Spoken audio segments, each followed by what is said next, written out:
بسم اللہ الرحمن الرحیم ایاک نعبد و ایاک نستعین۔ میرے پاکستانیوں، بڑی تیزی سے اسلام آباد میں عدالت میں میرا توشہ خانہ کا کیس چل رہا ہے۔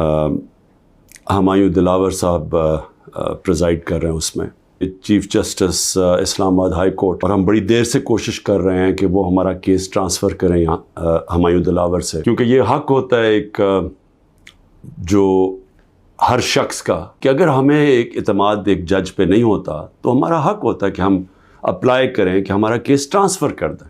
کہ جب مجھے غیر آئینی اور قانونی طور پہ اٹھایا گیا اسلام آباد ہائی کورٹ سے، اب میں بات کر رہا ہوں 12 مئی کو، یہ تقریباً اب سمجھ لیں کہ 3 مہینے گزرنے لگے، تب سے اپلائی کیا ہوا ہے اور کوشش کرتے گئے کہ ہمارا کیس اس عدالت سے نکالا جائے۔ اصل میں یہ سارے سوال ٹیکس کے بنتے ہیں، یہ جو اس عدالت میں سوال ہیں یہ ہیں سارے ٹیکس کے، کیونکہ کہا جی آپ نے یہ ڈکلیئر نہیں کیا، آپ نے یہ بیچا، یہ ڈکلیئر نہیں کیا، تو میں نے وہ سارے 35 کے 35 سوالوں کا جواب دیا، اور ہر ایک کا جواب میں کھڑے ہو کے عدالت میں ایک ایک کا جواب دیا۔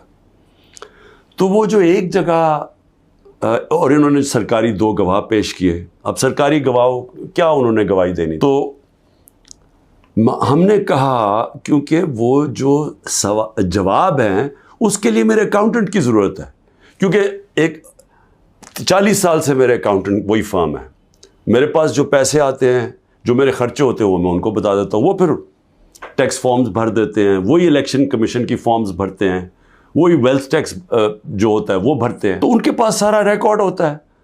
تو اب میں تو نہیں جواب دے سکتا کئی چیزوں کے، تو میں نے گواہ کے اندر اپنے اکاؤنٹنٹ کو کہا کہ وہ بیٹھے، اور وہ جو خاص طور پہ ایک جگہ پہ بات پھنسی ہوئی ہے کہ جی پیسے تو آپ شو کر رہے ہیں، لیکن پیسے کے اوپر آپ نے یہ نہیں لکھا کہ یہ توشہ خانہ کا پیسہ تھا، اماؤنٹ پورا ہے لیکن توشہ خانہ وہ نہیں لکھا۔ تو یہ اکاؤنٹنٹ نے بتانا تھا کہ وہ فارم اس نے جیسی بھی بھری، کیونکہ فارم تو وہ بھرتا ہے۔ بہرحال 1 گھنٹے کا ٹائم دیا گیا اور کہا کہ 1 گھنٹے میں اب یہ نہیں پہنچے گا تو چلو۔ اب اکاؤنٹنٹ 1 گھنٹے میں کیسے پہنچ سکتا ہے؟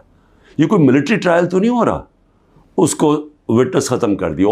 اب ایک فیئر ٹرائل ہوتا ہے کہ آپ کو موقع ملے کہ مجھے ایکیوز کریں، مجھے موقع تو دیں کہ میں اپنی صفائی پیش کر سکوں۔ نہیں موقع دیا گیا، اور بڑی جلدی سب کچھ تیزی سے کیا جا رہا ہے۔ چھٹیوں میں کبھی ٹرائل نہیں ہوتا، یہ آج کل عدالتوں کی چھٹیاں ہیں، چھٹیوں کے another day to day trial ہو رہا ہے، جلدی پڑی ہوئی ہے کہ کسی طرح یہ بس جلدی سے ختم ہو جائے، موقع بھی نہیں دے رہا ہے۔ ایک دن کیا ہو جائے گا کہ 1 دن ڈیلے ہو گیا، 2 دن ڈیلے ہو گیا، کون سی قیامت آ گئی؟ وٹنسز آئے، ہم تو مطمئن ہو جائیں کہ ہم نے اپنا کیس پوری طرح لڑا ہے، لیکن چھٹیوں کے اندر بھی جلدی پڑی ہوئی ہے کہ کسی طرح فیصلہ آئے۔ حالانکہ ہم سپریم کورٹ میں بھی ہیں، اور اسلام آباد ہائی کورٹ سے مجھے کہنا پڑتا ہے کہ میں کافی مایوس ہوں کہ وہ نہ فیصلہ کرتے ہیں، وہ کھینچتے بھی جاتے ہیں، وہ پورا موقع دے رہے ہیں کہ یہ جب فیصلہ آ جائے، یعنی اگر ہم نے ٹرانسفر کا اتنی دیر اپلائی کیا ہوا ہے تو کم از کم فیصلہ تو کریں، وہ کرتے بھی نہیں ہیں۔ بہرحال وہاں بھی ان کو بھی میں نے کہا، بڑی دیر کا کہا ہوا ہے کہ ہمیں چیف جسٹس اسلام آباد ہائی کورٹ پہ مجھے کوئی اعتماد نہیں ہے۔ جب مجھے اٹھایا گیا وہاں سے، آپ سوچیں کہ مجھے غیر قانونی اور آئینی طور پہ اٹھایا گیا ان کی عدالت سے، اور انہوں نے اس کو لیگلائز کر دیا۔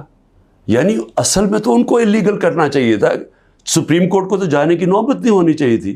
اس کے بعد جو اس سے پہلے ٹرین کیس تھا، 3 ممبر بینچ بیٹھا، 2 ججز نے واضح طور پہ کہہ دیا کہ مینٹینیبلی کیس، چیف جسٹس صاحب فیصلہ نہیں کر رہے، وہ بھی لٹکایا ہوا ہے وہاں۔ اور ہمیں اعظم سواتی کو بہت اعتراضات تھے، انہوں نے لیٹر لکھا کہ مجھے اعتماد نہیں ہے آپ کے اوپر۔ تو نہ وہ اپنے آپ کو ریکیوز کرتے ہیں، نہ ادھر نیچے سے ریکیوز کر رہے ہیں۔ اور پھر ہمیں بڑا ایک سیریس چیز ہے یہ جو فیس بک پہ دیکھیں، فیس بک 90 دن تک فیس بک کا ریکارڈ ان کے پاس پڑا ہوتا ہے۔ اگر FIA یا جج صاحب ایک صرف آپ کو ای میل کر دیں فیس بک کو کہ یہ کیس ہو رہا ہے، آپ مہربانی کر کے بتا دیں کہ 90 دن تک ان کی جو بھی فیس بک میں پوسٹ تھی وہ کون سی تھی۔ لیکن وہ FIA کے پاس گئے اور FIA نے جناب کہا جی وہ کیونکہ ڈیلیٹ ہو گئی ہیں، وہ FIA نے کلین چٹ دے دی، میچ فکس ہوا ہے۔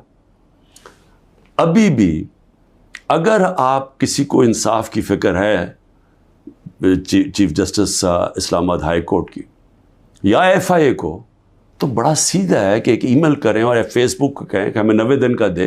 اس میں پتہ چل جائے گا کہ کیا دلاور صاحب مجھے انصاف دے سکتے ہیں یا نہیں دے سکتے. لیکن ابھی تک تو کوئی امید نہیں نظر آ رہی کہ جو فیئر ٹرائل ہوتی ہے وہ مجھے ملے گی، جو میرا رائٹ ہے. اور یہ جو 2 بلز انہوں نے انٹروڈیوس کیے ہیں، سیکریسی ایکٹ اور prevention of extreme violence act, یعنی یہ جو 2 بل ہیں یہ تو ایک قوم کو غلام بنا رہے ہیں.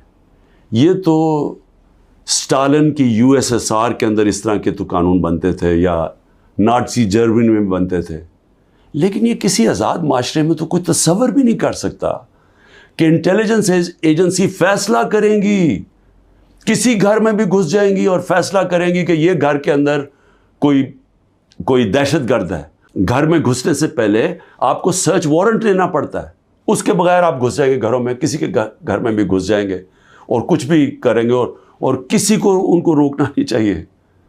تو یہ تو ایک ملک میں بالکل ہی غلاموں کو کنٹرول کرنے کے لیے ہو رہا ہے. پھر سیکریسی ہے، ایک اور ایکٹ لے آئے ہیں کہ آپ کسی بھی اگر کوئی انٹیلیجنس ایجنسیز کا کوئی آدمی ہے اس کا آپ نام بھی نہیں لے سکتے. اگر آپ نے نام لے لیا تو وہ آپ کوئی اسٹیٹ سے غداری کر دیں گے، سیڈیشن ہے وہ. تو یہ تو اس طرف جا رہا ہے کہ جنرل مشرف کے مارشل لاء میں بھی اس طرح کی حالات نہیں تھے. یہ تو بالکل ایک وہ معاشرہ، اور مجھے لگ رہا ہے کہ تیاری کر رہے ہیں کہ انہوں نے تو الیکشن کا کوئی نیت ہی نہیں نظر آ رہی. تو اگر الیکشن نہیں کروانے تو اس کے بعد تو پھر لوگوں کو کنٹرول ہی کرنا پڑے گا، تو انہیں حربوں سے کنٹرول کرنا پڑے گا. اور مجھے جو خوف آ رہا ہے، میں آخر میں صرف یہ بات کرنا چاہتا ہوں کہ اس وقت جو پختونخوا ہے اس کی ہمیں فکر کرنی چاہیے، کیونکہ ان کی کوئی اپنی الیکٹڈ گورنمنٹ نہیں ہے اس وقت. ان لوگوں کو اوپر مسلط کر دیا ہے جن کی کوئی قانونی حیثیت نہیں ہے، اور وہ جو وہاں کر رہے ہیں، جس طرح کی کرپشن ہو رہی ہے اور جس طرح کا وہاں وہ صوبہ آہستہ آہستہ وہاں دہشت گردی بڑھتی جا رہی ہے، لا قانونیت بڑھتی جا رہی ہے، تو وہ تو لوگوں کو پہلے نوجوان وہاں سارے قبائلی علاقے کا جو جس طرح کی تباہی مچی تھی، جس طرح کی قتل و غارت ہوئی ہے قبائلی علاقے میں، ڈرون اٹیک سے، ملٹری آپریشنز، اوپر سے طالبان ایک طرف، وہ دوسری طرف فوج، تو وہ جو لوگوں سے ہوا، جس طرح کی تباہی مچی وہاں، تو وہ تو اسی سے ابھی نکل رہے ہیں. تو اگر یہ اسی طرف چلا گیا پھر سے، تو مجھے تو سمجھ نہیں آ رہی کہ کیا جو اس وقت فیصلے کر رہے ہیں اس ملک کے، کیا ان کو اندازہ ہے کہ نیچے گراؤنڈ کے اوپر کس طرح کا غصہ اٹھ رہا ہے. کیا اندازہ ہے کہ جب وہ پولیس لائنز کے اندر جب 100 پولیس والے شہید ہوئے تھے، پتہ ہے نیچے سے کیا آوازیں آ رہی تھیں. اور اب جو بجوڑ میں ہوا، اس کے اوپر سارے پختونخوا کے اندر کس طرح کا غصہ گیا ہے. کیا کسی کو اندازہ ہے کہ یہ کس طرف جا سکتا ہے؟ اور میں اس لیے کہہ رہا ہوں کہ بہت ضروری ہے، ایک ہی طریقہ ہے کہ یہ جو نیچے گراؤنڈ کے اوپر غصہ ہے یہ تب نکلتا ہے جب الیکشنز کرواتے ہیں. الیکشنز میں لوگوں کا غصہ نکل جاتا ہے، اور پھر ایک جب منتخب گورنمنٹ آتی ہے لوگ امید لگا لیتے ہیں، اور ہوتا کیا ہے کہ وہ جو سارا ٹیمپریچر ہے وہ نیچے آ جاتا ہے، سٹیبلٹی آ جاتی ہے، استحکام آ جاتا ہے ملک. تو یہ جو دوسری طرف ابھی کوششیں ہو رہی ہیں، جو لوگ اس ملک میں جن کا جینا مرنا ہے ان کو خوف آنا شروع ہو گیا. جو 12 لاکھ یہاں سے پروفیشنلز چھوڑ کے گئے ہیں اور جا رہے ہیں، آج ہمیں سمجھ آنا چاہیے کہ ان کی امید ختم ہو گئی ہے. یہ سب سے خطرناک چیز ہے کہ ایک معاشرے میں لوگوں کی امید چلی جائے. تو جس طرف ہم جا رہے ہیں یہاں تو کوئی روشنی نہیں نظر آ رہی. اور اگر انہی لوگوں نے بیٹھے رہنا یا اسی طرح پاکستان میں الیکشنز کے بغیر ایک کنٹرولڈ گورنمنٹ چلانی ہے اور لوگوں کو کنٹرول کر کے چلانا ہے. میں یہ اپنے تجربے سے ایک تاریخ کا ایک طالب علم ہوں. میں آپ کو بتانا چاہتا ہوں جو سیاست میں ایک زیرو سے ایک پارٹی آج سب سے بڑی ماشاءاللہ پاکستان کی پارٹی ہے، جو میرا تجربہ ہے عوام کا، میں آپ کو کہنا چاہتا ہوں کہ یہ پاکستان کو ادھر لے کے جا رہے ہیں.